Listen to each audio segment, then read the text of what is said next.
आदरणीय सभापति जी, कांग्रेस के शाही परिवार को देश ने दशकों तक अवसर दिया है। ऐसा नहीं है, देश ने आपके लिए भी अपना भविष्य दांव पे लगाया था, लेकिन आपने गरीबी हटाओ के नारे लगाए, गुमराह किया। लाल किले पर से कांग्रेस के एक भी प्रधानमंत्री के भाषण में गरीबी हटाने की बात ना आई हो, ऐसा नहीं हुआ है। लेकिन किसी भी प्रधानमंत्री ने गरीबी हटाने के लिए क्या किया, वो एक बार भी नहीं आया। वो नारे से अधिक कुछ नहीं था उनका। और मोदी ने रास्ता अपनाया गरीब को एम्पावर करने का, गरीब को सशक्त करने का। और मेरे देश के गरीबों को मैं सलाम करता हूं, उन्होंने देश की योजनाओं को समझा, स्वीकारा और अपने सामर्थ्य को बढ़ाने के लिए प्रयास किया। मैं देश के गरीबों का गौरवगान करता हूं कि हमारी नीतियों पर भरोसा करके, हमारी नीयत पर भरोसा करके उन्होंने भी अपने आप को खपाने के लिए कोई कमी नहीं रखी। और 25 करोड़ मेरे गरीब परिवार के भाइयों ने गरीबी को परास्त किया और खुद गरीबी से बाहर आए हैं। मैं उनको सलाम करता हूं। मेरे 25 करोड़ देशवासी जो निराशा में पड़े हुए थे, दूर एक आशा की किरण दिखाई दी, उठ खड़े हुए और आज हमारे साथ चल पड़े। आदरणीय सभापति जी, 2014 के पहले इम्प्लीमेंटेशन की बातें करते थे। हमारे यहां सैकड़ों लोग रेलवे क्रॉसिंग पर मरते थे। स्कूल की बस रेलवे क्रॉसिंग से जा रही है, 20-20, 25-25 स्कूल के बच्चे मरने की खबरें आती थी।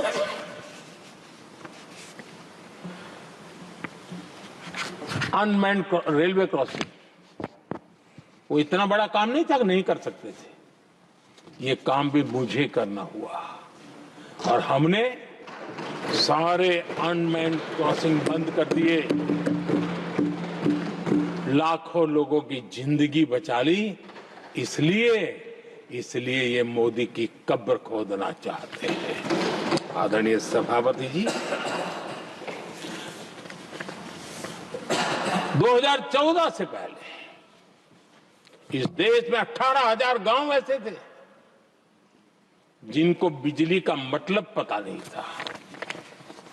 बिजली का कोई तार होता है, कोई बल्ब होता है, कोई लट्टू जलता हुआ उसमें उजाला निकलता, पता नहीं था उनको।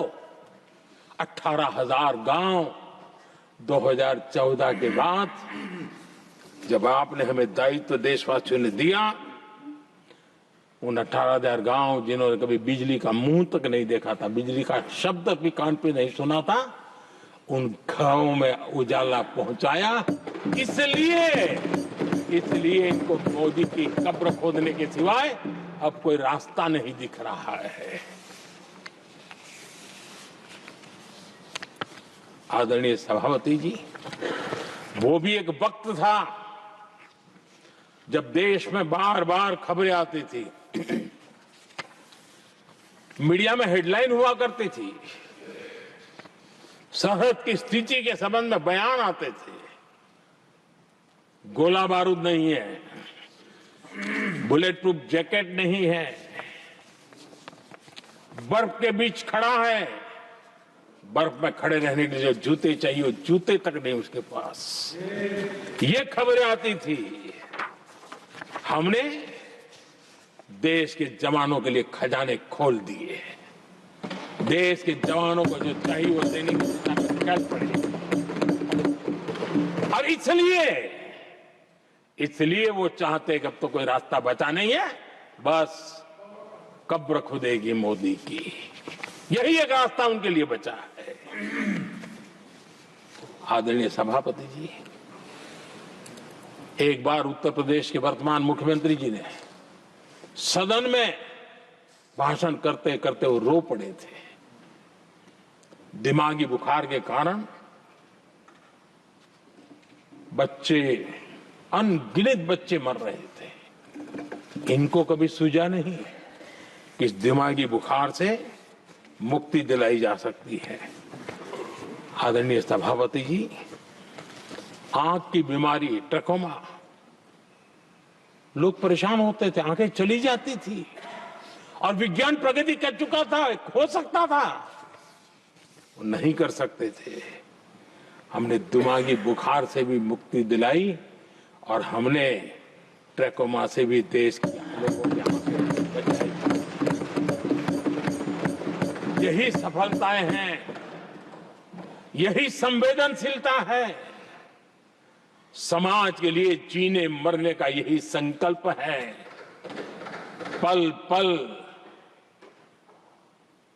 तिल तिल समाज के लिए बिताना, घिसना, झलना, वो उनको परेशान कर रहा है।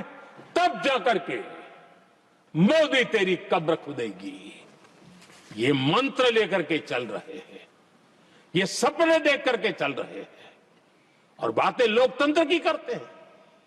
मोहब्बत की दुकान के साइन बोर्ड लगाते हैं। क्या सार्वजनिक जीवन में ऐसी नफरत होती है?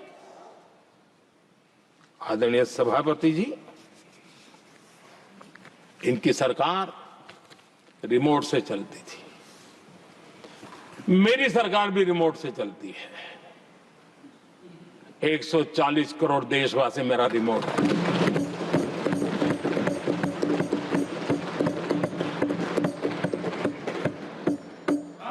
एक 140 करोड़ देशवासियों के सपने, 140 करोड़ देशवासियों की आकांक्षाएं, देश के नौजवानों के संकल्प, इनके लिए हम जीते हैं, इनके लिए सरकार चलाते हैं। सत्ता हमारे लिए सुख का रास्ता नहीं है, सत्ता हमारे लिए सेवा का माध्यम है।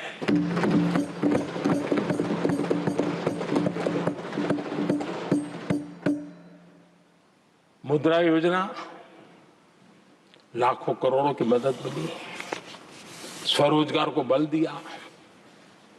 कांग्रेस ने कभी स्टार्टअप कल्चर को प्रमोट ही नहीं किया। कुछ सैकड़ों में स्टार्टअप बेचारे अपने, उनको पता भी नहीं था। और इनका तो हाल ये है आदरणीय सभापति जी, अपने घर के स्टार्टअप को भी वो लिफ्ट नहीं कर पा रहे।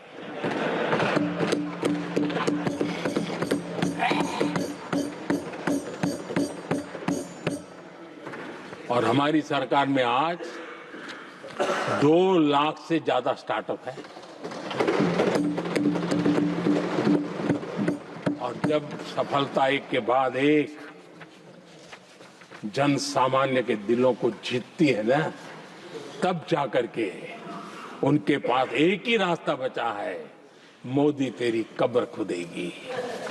लेकिन उस हमारा याद कीजिए, बीएसएनएल को लेकर के चुटकुले चलते थे, कार्टून बनते थे। आज स्वदेशी 4G स्टैक हमने खड़ा कर दिया। 5G दुनिया में सबसे तेज गति से रोल आउट करने का काम हमने कर दिया। कम्युनिकेशन की नई जनरेशन, नई टेक्नोलॉजी, नई सोच, इसको हमने आगे बढ़ाया। और इसलिए दर्द जुबान पे आ रहा है, मोदी तेरी कब्र खुदेगी। आदरणीय सभापति जी, गरीब की सेवा ये मेरा सौभाग्य है। 4 करोड़ गरीबों को पक्के घर देना मैं जीवन में सुकून मानता हूं। बिजली, पानी, गैस का सिलेंडर, टॉयलेट की सुविधा, मुझे लगता है कि हाँ, परमात्मा ने मुझे सही दिशा में काम करने की प्रेरणा दी है। पहली बार गांव की महिला गर्व से कह रही है, हाँ मैं लखपति दीदी बनी हूं। तो दूसरी कह रही है, इस साल तक मैं लखपति दीदी बन जाऊंगी। जो बन गई है उनको जब पूछता हूं, नहीं बोले साहब अब तो करोड़पति के लिए सोच रहे हैं। ये जो मिजाज बदला है, जो आत्मविश्वास बढ़ा है, और ऐसे देश के कोटि कोटि जनों के आशीर्वाद जिस इंसान पर हो, कोटि कोटि माताओं बहनों का जिस पर रक्षा कवच हो, नारे कितने ही लगा लो, कब्र तुम नहीं खोद पाओगे। ये देश की शक्ति, आशीर्वाद रूपी कवच, माताओं बहनों का मेरे प्रति जो भाव रहा है, जिस श्रद्धा भाव से मैंने माताओं बहनों की सेवा करने का काम किया है, जिनको कोई पूछता नहीं था उसको मोदी पूजाता है। यही करना है, और ये आशीर्वाद ही है जो इनको चूभते हैं और इसलिए कब्र खोदना चाहते हैं।